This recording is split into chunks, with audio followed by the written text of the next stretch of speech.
We're talking about how people lead. We had a whole discussion about PJ Fleck, Fleck Bucks, Fleck Coin. Certainly standing ovations, something that you and him share in terms of demands that you impose on the underlings that you have working at this organization. I wanted to talk about somebody else, though, whose style of leadership is conspicuous. Because the president of the New York Knicks, Amin, our hometown organization, Leon Rose. I was reading this tweet from Fred Katz, who has updated the count. Leon Rose has not spoken on the record to independent media in almost 2 years. He has not done a solo news conference since joining the Knicks in 2020. That's right. That's right. That's indefensible. It is, and also on some level, Pablo, I got to respect it. Because I didn't know you could do that. Hey, you got to talk to the media. No, I don't. I guess he doesn't. That's amazing to lead a basketball operations department and never once. Did you just burp? No, it was a little bit of a yawn. Perhaps a little acid reflux, too. Good leadership. Yep. It's New York. The reason I'm not okay with this is that it ruins the legend of New York. The whole thing about New York is you need to thrive when the spotlight is hottest. You need to take questions from the media. This is what Aaron Rodgers is going to have to grapple with. This is what Derek Jeter's legend was made out of. He did not melt under the spotlight. There have been GMs that have withered under the glare. Absolutely. And Leon Rose is like, you know what I don't have to do? Feel any of that. Yeah, it's like, Pablo, it's like, I hear what you're saying, and also, what if I don't? I mean, it's like counterpoint. No. Counterpoint is no. As a basis of rejecting the standard, it is quite breathtaking. Like, there's a part of me like, this I don't know outrageous. anything like this. No, and in any city. No. We can say New York, like, in any city. You have to at least 3 times a year. You gotta pretend like you care. Once at the beginning of the year, once like around trade deadline or whatever, kind of State of the Union, and once end of the year. That's the bare minimum. That's not even counting like if you made a big transaction, a trade, a signing, or whatever. The idea that this man hasn't spoken to the media in over 2 years and hasn't spoken to the media alone since 2020, fascinating. I did not know that you could just go Howard Hughes. Or whatever, pick your recluse. Pick your favorite recluse. I didn't know you could do that as the head of the New York Knicks. I mean, and look, the other wrinkle to Leon Rose's policy here of just not giving a fuck about any of this. Market. It's that the Knicks actually have. Oh my God, Lucy is in the. I am so sorry, Lucy. Stop cursing! God damn it! We're allowed to say that one. Ah, great. I did not know that a president of the Knicks who would have ostensibly things to celebrate wouldn't take questions even then. I kind of They're respect a playoff team. I kind of respect it that like after a great year by their standards, he's like, I know what you're thinking. I'm going to talk to the media now. Nope. No, I'm not. Just going to keep this thing going for consistency's sake. It is a consistency that is infuriating, and I'm not even at the level of fury that comes from being a person who grew up a Knicks fan who was then, of course, estranged from the Knicks via all of the ways in which the Knicks organization previously had done things to estrange anybody who cared about the Knicks, Jim Dolan et al. The reason I'm infuriated by it is because we're being deprived of content. We should be getting questions and answers of the guy running a team that is one of the... I mean, who has more money in terms of revenue than the New York Knicks in the NBA? Oof. Nobody. Nobody. Not even the Lakers. The Lakers are the closest thing, and they don't come close. The Knicks, the demand for the Knicks is inelastic. Yes. It doesn't matter how good they are. Econ 101. I love that. It's like milk, right? It doesn't matter what the price is. People are going to keep buying milk.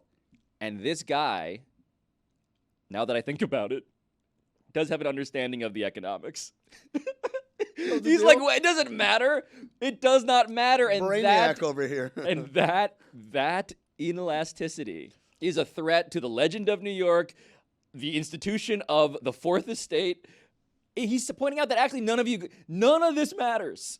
Well, here's the thing. I think it does matter. I think down the line, there is a collapse. Much like you could look at what's happening through politics in our country today, right? Like, there was a way, even as like it was polarizing, there was still a way you played the game, right?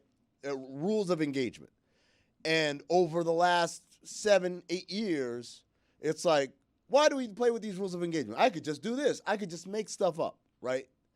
And there isn't well, what's the difference? And we just end up achieving our short-term goal and nothing goes wrong. But over time, you see an erosion of the very institution, right? The institution of democracy, not just the institution of the people, what they represent. So similarly, like, yeah, you could be like, I don't need media, right? The Knicks famously don't have media day. Every team in every sport in this country has a day at the beginning of their season when they first come back to camp or whatever. They come, they take their pictures, they do the, hey, what's your favorite Quentin Tarantino movie, like questionnaire thing.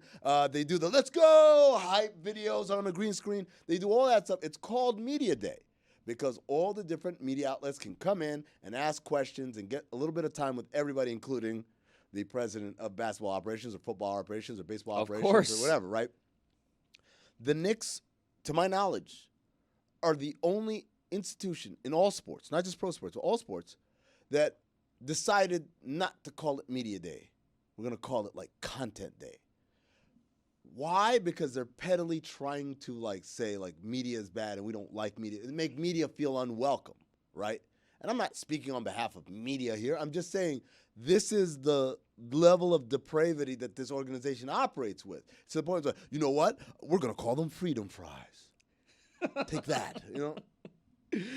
Meanwhile, Frank Isola is just like, can I ask a question of the most important person in this organization that I'm paid to cover, as if, in fact, it is a civic trust, which all of these institutions, all of these organizations taking tax money in various ways, being so important that they feel like civic trusts should have accountability for. Could you elaborate on the tax part? Because I think this is a fascinating thing that most people don't know. Yes, I mean, Madison Square Garden, the building of Madison Square Garden, Amin, is benefiting from a tax structure in which the city of New York, public money, right? Correct me if I'm wrong, but it helps create a favorable business economic environment that fuels the largesse of the Knicks.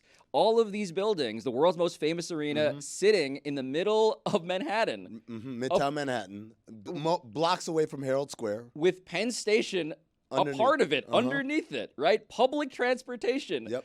All of this stuff is inextricable from the idea that this is a civic concern. To be a little bit more specific, Madison Square Garden pays $1 in property tax a year. Think about this. It runs from, 31st to 33rd Street and from 7th to 8th Avenue. Just think about how much square footage that is of real estate in one of the most competitive real estate markets in the continent. Ever imaginable on the planet. $1 a year. Here's a headline. Madison Square Garden, a contender for biggest sports tax break, budget office fines. They benefit from what is accounted to be $42 million a year, which means that they have accrued in totality, because those tax breaks were first awarded by state legislators in 1982. They have received, wait for it, $875 million in public tax breaks. That is what has been accounted for in terms of what Madison Square Garden's owners, Jim Dolan, his employees, like Leon Rose, that's what they're getting in exchange for not giving a fuck about anything. Lucy, you got to get up and hit that button again to mark it. Pablo, it's just inconsiderate. Yeah, stop, please. And it's and Lucy's so tiny that it's like a I do trek. feel bad visually. It's a trek for her to like I can hear the footsteps And the headphones aren't long enough, so I have to take them off. Yeah. It's a whole journey, but I'm getting my steps in today. Are you 5'2 3/4", Lucy? 5'3 1/2". Oh.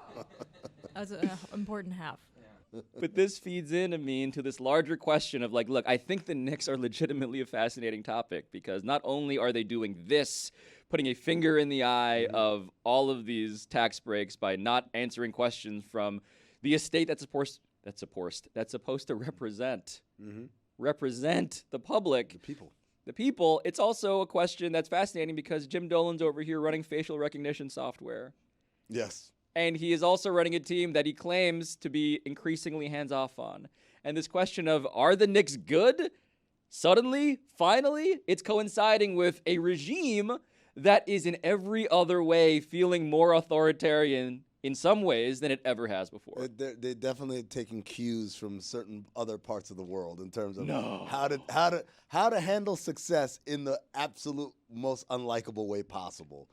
And it is truly a fascinating thing. One of the big things in Vegas at the Summer League was the Sphere. Like, it was truly something to behold.